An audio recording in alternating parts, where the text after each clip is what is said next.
జిల్లాలో కళ్ల ముందే దళార్ల దోపిడీ జరుగుతోంది. ఇక ప్రభుత్వం కూడా దానిని పట్టించుకోవడం లేదు. మొక్కజొన్న రైతులు అరిగోస పడుతున్నారు. మీడియాతో మాట్లాడుతూ టీఆర్ఎస్ సదాశివనగర్ మండలం అధ్యక్షులు కలాలి సాయాగౌడ్ తెలిపారు. ఇక ఒకవైపు కరెంటు కష్టాలతో సగం పంట ఎండిపోగా కష్టపడి దక్కించుకున్న మొక్కజొన్న పంటను కొనే నాదుడే కరువయ్యాడు.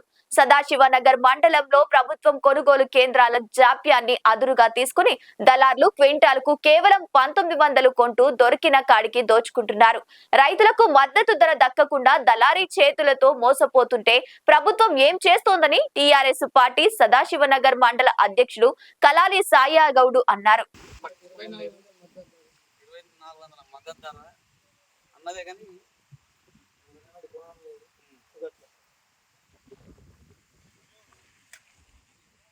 గవర్నమెంట్ కోసి కింద చెదలు వస్తుంది, ఖరాబ్ అవుతున్నాయి, బాగా జరా దూరం ఉండే చెదలు వచ్చి కాగితాలు ఖరాబ్ అవుతున్నాయి, వర్షం పడితే ఇంకా ప్రాబ్లం అవుతుంది అనే ఆలోచన జరుగుతుంది.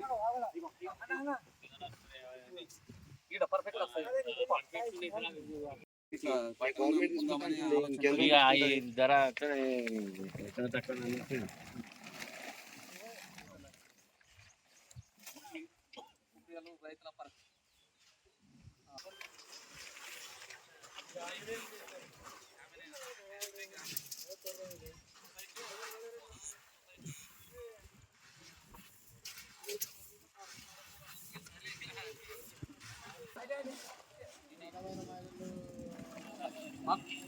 ఐకేపీ అని పెట్టి వడ్ల కల్లా వాళ్ళకి ఇచ్చారు. ఇది సొసైటీలు పట్టించుకుంటారు.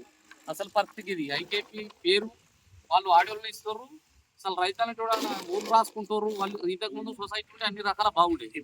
సదాశివనగర్ మండల్ ప్రియల్ విలేజ్లో ఇక్కడ మొక్కల కళ్ళంలో ఉండడం జరిగింది.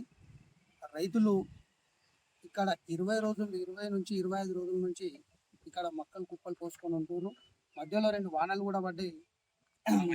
అప్పుడు వానలు కూడా నానినాయి, మళ్ళీ ఎండినాయి. కాంట చేయడం లేదని మేము ఇంతకు ముందే చెప్పడం జరిగింది. చెప్తే అమ్మాయిలు దొరుకుతలేరు అనుకుంటా వాళ్ళు సాకు చెప్పుకుంటా ఇదవుతారు.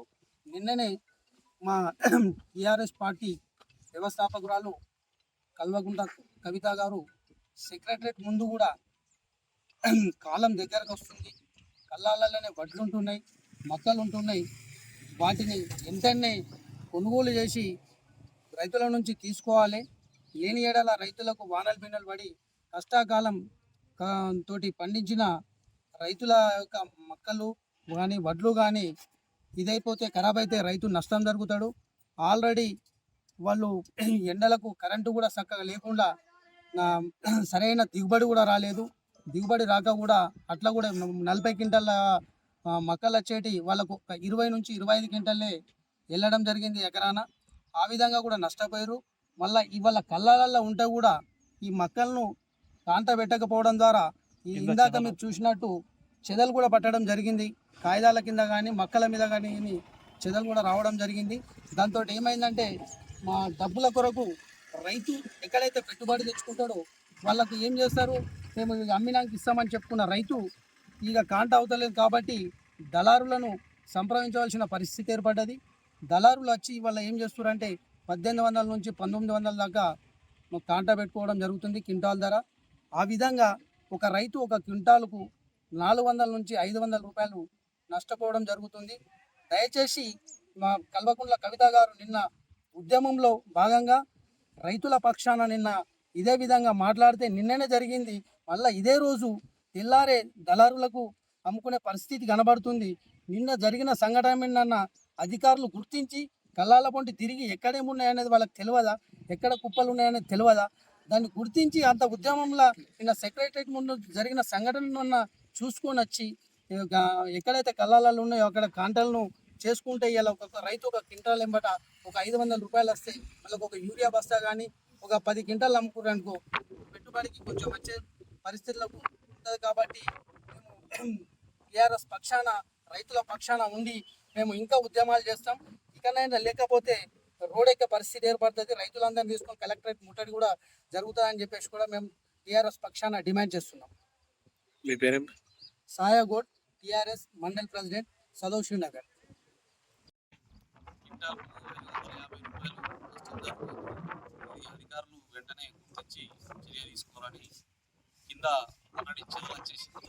కాగితాలు మొక్కలు వీటికి 2 సార్లు వర్షాలు పడి ఖరాబ్ అయినాయి. వెంటనే గుర్తించి అధికారులు నిర్లక్ష్యంతో ఇట్లా జరుగుతుంది. మరి వెంటనే గుర్తించాలని కోరుతుంది. 1950 బయట అమ్ముతున్నాము, ఇట్లా ఖరాబ్ అవుతున్నాయని. ఈ గవర్నమెంట్ రేటు 2400 ఉన్నది, కానీ నెల రోజులైనా ఇప్పటికీ వీడికి వచ్చిన వాళ్ళు లేరు, చూసిన వాళ్ళు లేరు. ఫోటో తీసుకొని కొబ్బరికాయలు పడితే అయితే నేనని అందరు కొట్టి పోయి 15 రోజులు అవుతుంది. ఇప్పటికి మళ్ళీ ఇక్కడికి వచ్చి చూసిన వాళ్ళు లేరు. ఇది కాంటా పెడుతుర్రా అవుతుందా ఏమన్నట్టు అమలు దొరుకుతలేరు, వీళ్ళు దొరుకుతలేరు, లారీలు వస్తలేవని కాంటా అనేది దిక్కులేదు. లారీలు అడిగి వస్తాయి సార్. ఇది వెంటనే గుర్తించాలని కోరుతున్నాను.